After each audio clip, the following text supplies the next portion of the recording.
Vittorio Grigolo is here. He is an Italian tenor who has been making waves at opera houses around the world. He is known for his vibrant voice and charismatic performances. He's already amassed an impressive repertoire that includes operas by Verdi, Puccini, and Mozart. Here he is in performing La Traviata.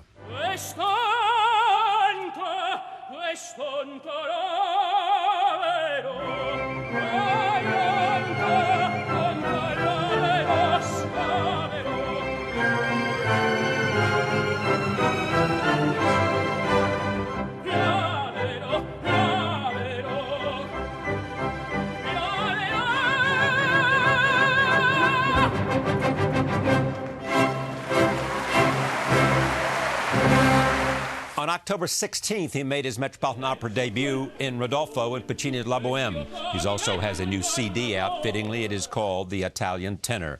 I'm pleased to have him at this table for the first time. Thank you very much for coming. It's a pleasure to have you here. It's a great pleasure and honor to be next to you here. Talk to me about Rodolfo in La Boheme, Friday night at the Met. The role, how you see it in the arc of in the arc of entire show, in the arc of entire life, in the arc of entire, history, because put your feet, and start stepping on that huge stage that is the Metropolitan Opera House. It's such a great pleasure and honor, and knowing that big legends, not only big, came on stature, came before you and had such a great success. It makes you feel a little bit, maybe could let you... Just refer to who some of those legends were to give a sense of the importance of... Great legends like Pavarotti. Pavarotti made his debut? Debut actually with La Boheme. Exactly. Same, he was my same age, yes. 33. 33 when he made his debut as Rodolfo in La Boheme. Yeah. So he said that it was a lucky role for him, and I have to say that it's a lucky role for me too. Yeah. I mean, the role it's full of different colors. It's like I always say it's not. It should be the different. There is Marcello and Rodolfo, but it should be like he should be the painter. I feel like a real painter because Rodolfo has so many possibilities, so many moments to show the difference of his character. The difference in the growing up through a simple, funny, very comfortable situation with his friends to a dramatic situation. So this arch that you said, we can really leave it. So it's a chance to, in a sense, stretch all the muscles you have as a performer, as a singer. It is true. You start actually with the way you sing. It's a kind of you already put the engine of the car. You don't need a lot of warming up because the music and the singing is written in order to warm up the voice already during the process of the opera. Now this is Friday night at the Met. Tell me about the stage. The most beautiful for it is to see how everything works. People are seated in a chair waiting for a curtain to open and to feel the magic that is behind the curtain. Who didn't have these feelings when we are kids? I was a kid and I was looking at the puppet show. I had the puppet, the burattini, we call it. Right. And the magic, the seconds before the curtain open, and everything is there, it looks and seems to work perfectly. But what is behind the curtain?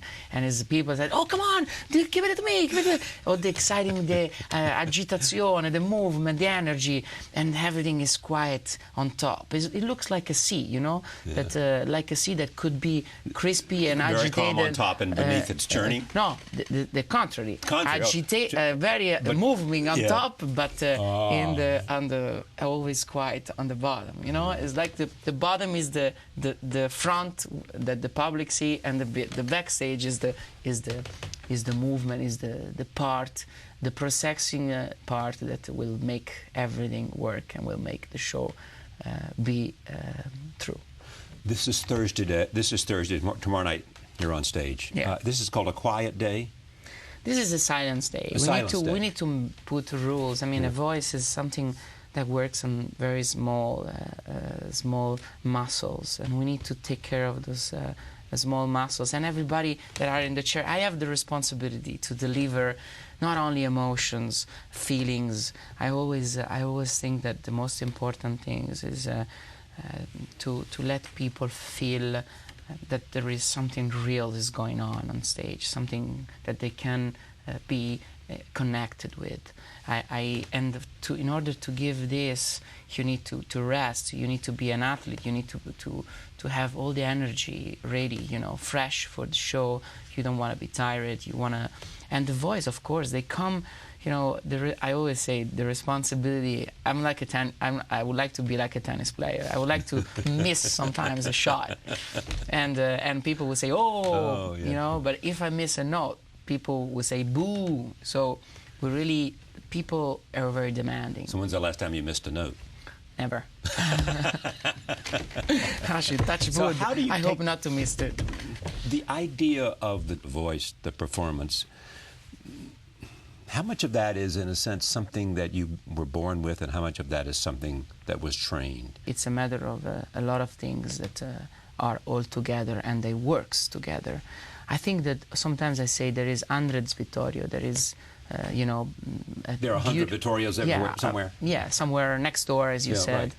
But the fact that I was in the right moment at the right place, and I discovered my talent when I was young. And how do you discover your talent?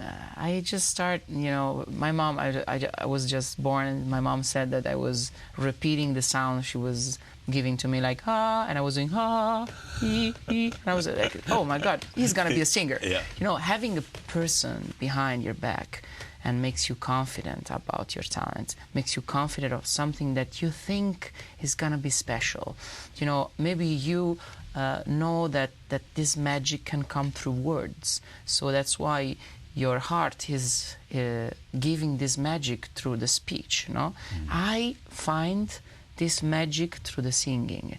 I saw that people are listening to me more when I'm singing than when I speak. So the important things was first find someone like my parents that believe and make myself confident. Both of them stood behind you and believed in you and gave you the Always. confidence. Can you believe my mom, like you walk in the museum, you arrive in Italy, a small apartment you cannot even walk because it's full of the Santini, the images of the saints, we call it, all of the little pictures, and then Bambino for his mama. And I have little shoes, even the little shoes she put in a frame. So the love. She's been a collector all your life from the day one. She was the first fan, that realized that this magic was. Can you imagine how many photographs there would have been if she'd had a digital camera? Oh my God! But you know and what? A recorder. The fact you open another beautiful things. I had a lot of memories in my albums. My mom collected a lot of albums. My parents, because. Maybe with the digital, you do a lot, but then you don't have sometimes, because we're always in a rush, we don't have time to go back and look at the digital pictures. But the album, you're in front of the fire. We need to print out also these digitals. At that time, you always go to see them. You don't go on the laptop. Yes. You have to print them out if you want to see them. So you have something in your hands. So that was the difference between nowadays and back days. So I thanks maybe not having the digital, so I have some material today. Exactly. What's the difference in your voice today and your voice, say, when you were 28, 5 years ago? 5 years ago, I think it's a lot of the voice is always changing. It's like a wine. It's getting richer and wiser. It can be richer or can lose something. Really? So can lose sparkle, can lose brillantezza. It means shine. So you need to polish it. And to polish it, you need to work well in order to not lose the squillo, the vibrato, the vibration. And a voice is like a wine. If the wine, you take care of it and you turn the bottle, you go down, you check that is in the right way. It's important to take care of what what you have if you want to keep it. I want to answer your question. Of course, the voice changed. In 5 years, a lot of steps, a lot of opera that I did, that made myself grow as a man, grow as a singer. Because when you study an opera, you study not only a technique. We're talking about experience, about stories that makes you feel, makes you feel in love, makes you feel pain inside, makes you feel all these things, all this emotion, and in order to deliver this emotion and to communicate those emotions public, I always say that the most important thing is not the technique you do every day, la la la la la, at home, but it's the real life. To be an opera star of the range that you have and have the potential to be is a full life. It is. But at the same time, there's also this world out there of other medium, film, television, a whole range of other things that you could do. Does it attract you? I always say that this life, it's a very amazing and interesting life, but it's also a very fast, quick life. We want to live 3-4 lives in one life.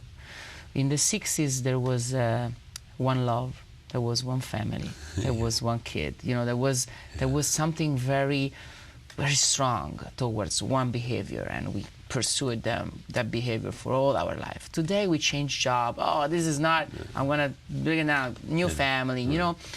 The quick life and the changes in life makes ourselves not focus in one thing.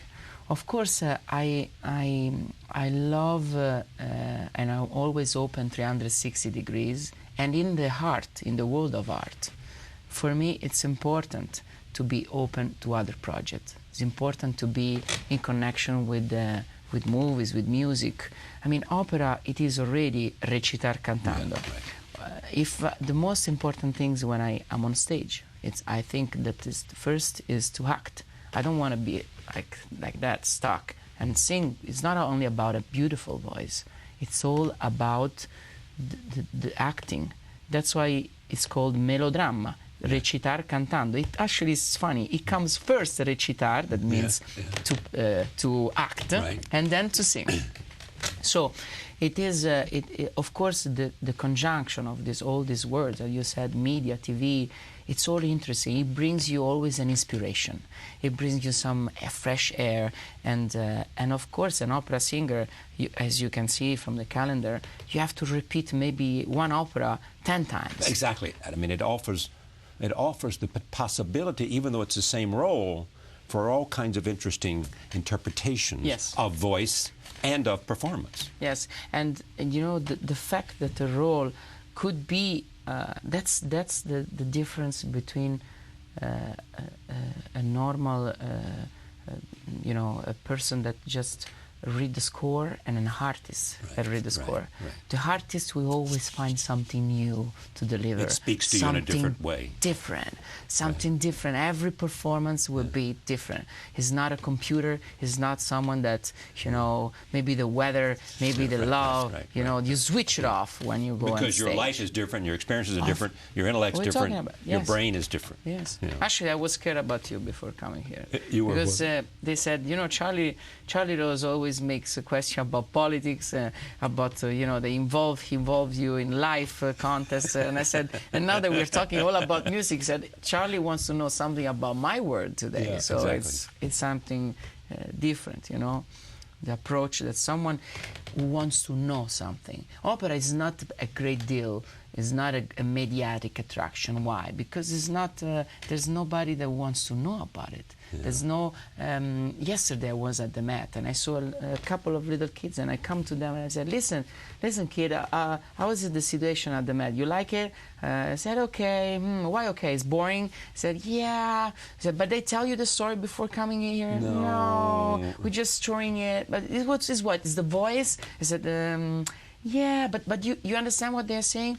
No. So first of all, you need to know what the singers are singing. Yeah. I mean, if the kids cannot, in Italian too, was my problem. You know why I'm very I put myself into diction. I'm one maybe of the singers that you can hear and understand all the words that I say when I sing. Because it's important. I was a kid, I was at the opera, and I said to my Mom, what they're singing, those guys? And you pay a lot of money. Yes. So you really need to deliver. If I was an Italian, I should at least understand. So, of course, I sang West Side Story in English. They said, oh, the Italian tenor he has an Italian accent. Tony, he was, he was American, the guy. So yeah, exactly. He should, hey, well, I should have the American accent, of course, but the pronunciation was right. Maybe I was not at that time so good in English that my accent was a little bit, Italianish. Yeah. And where do you go to train the acting? I mean, do you look at great performances, or does that come even from outside, people who may know not that much about voice, but know everything about how to give expression to voice? It's everything. It's everything in the words. I'm a man of a reading. Yeah, it's like actors who talk about text. It is, and even in the technique of singing, it is chewing the words. Che gelida manina. It's when che gelida manina. If you read it it's all in the text. If I have to say I love you, and the most difficult. I want to say something beautiful to you, that you may understand the word, how difficult is the world of opera. I want to say I love you. I'm an actor, okay? I'm here. I saw a lot of interviews. You did a great actor, maybe all the actors. And of course, they have to say maybe I love you or something else, or I hate you, Charlie, I hate you. Or they have a pause, or Charlie, I love you. But this pause, I can take maybe 2 seconds, 3 seconds, 4 seconds to have it. To have the moment to say, Charlie, I don't think I'm for that show, But the moment. I have the control. I'm an actor and I'm in control of my time. When you are on stage on opera, you're not on control of your time. You are under a conductor. Right. So remember, that's the most difficult, important things for a real good singer and opera star, is to deliver that love, that passion. Che gelida manina, se la lasci riscaldare, cercar che giova al buio non si trova. It's everything, the emotions are in the beat. So that's the difficulties. So try to express, try to give people in the beat. So this is we are talking another step. That is the difficulties, because if you go out of the beat, then what's going on? So then after you chase something and you forget about everything, love, passion. You're trying to, with the technique, to come up, And are you at every moment waiting for the next moment, because you're waiting for the music which is going to send you there? Do you know what I mean? In other words, as your voice is saying this, your brain is saying whatever's next, because it comes automatic. In a certain point, you don't want. And actually, the greatest director and the greatest orchestra are the one that don't even let you think about that, because that's what the essence of it is, to get to where it's not a thought process, but it's you don't even. You're just there. You feel it. It's in the air. It's And you're it's at part one of with the it. flow. You're one with it. You're one. You're one. You don't have to chase. He doesn't have to chase. It's all comes, you want to breathe a little bit more, you want to give a note longer, as we said, we're human beings. I'm a human being. I can be tired. One note can be longer, one note can be shorter. Of course, we are always talking of high quality, and we're talking about Metropolitan, so we're talking about the ATP tour, I always say this is a Grand Slam. I was in London, and for me it was a Grand Slam, I was in Met, and was another Grand Slam. Right. Before I go, let me talk about this CD. It's called The Italian Tenor, which seems obvious, but tell me about the title of this particular CD. The Italian Tenor. The Italian Tenor is it's a great. It was my dream when I was a little kid, and it's realized today. I always say that I'm a dream seller. I'm a dream seller. Why? I don't sell something that you can touch, but I sell something that you can feel. Something so you can feel with your body. So music. So the Dream Seller is doing this album, the Italian tenor, that is now out. It's an album that it's complete the history, the arch that you said before. Yes. It's this arch. It's what Vittorio was before. So there is pieces from Una furtiva lagrima, for example. Donizetti was my first opera. I sang in a restaurant with pizzas going around back and forward. At the beginning of my career, there is pieces from Rigoletto, Bohème that I'm doing now at the Met, and also something that where Vittorio wants to go, because as we said, the voice mature is like a good wine, and maybe one day I will also, the repertoire, if the voice wants, will be enlarged with other operas. So among musicians, what is it about the tenor? Of all the ones that you have known, who do you identify with? Who is more heroic for you? If I have to be sincere with you, I have little things from a lot of tenors. Since I'm here, I want to tell you I always liked a special gift from a lot of them and try to put them all together and make a little big pot, a minestrone, Italian minestrone. I love, for example, the falsetto of Gigli. Here in America, he received the Key of the City. Right. New York, Caruso, the Mamma, the Gigli, the falsetto, the light, sweet voice, the solarity of Luciano, the voice that it comes from the seaside, the sunshine voice, the passion, the inner soul, here of Domingo, of course, of the technique of Krauss. We are talking of people that are here and people that are not here, but also, history, the temperament of Del Monaco, Mario Del Monaco. I mean, how forget these people? Franco Corelli.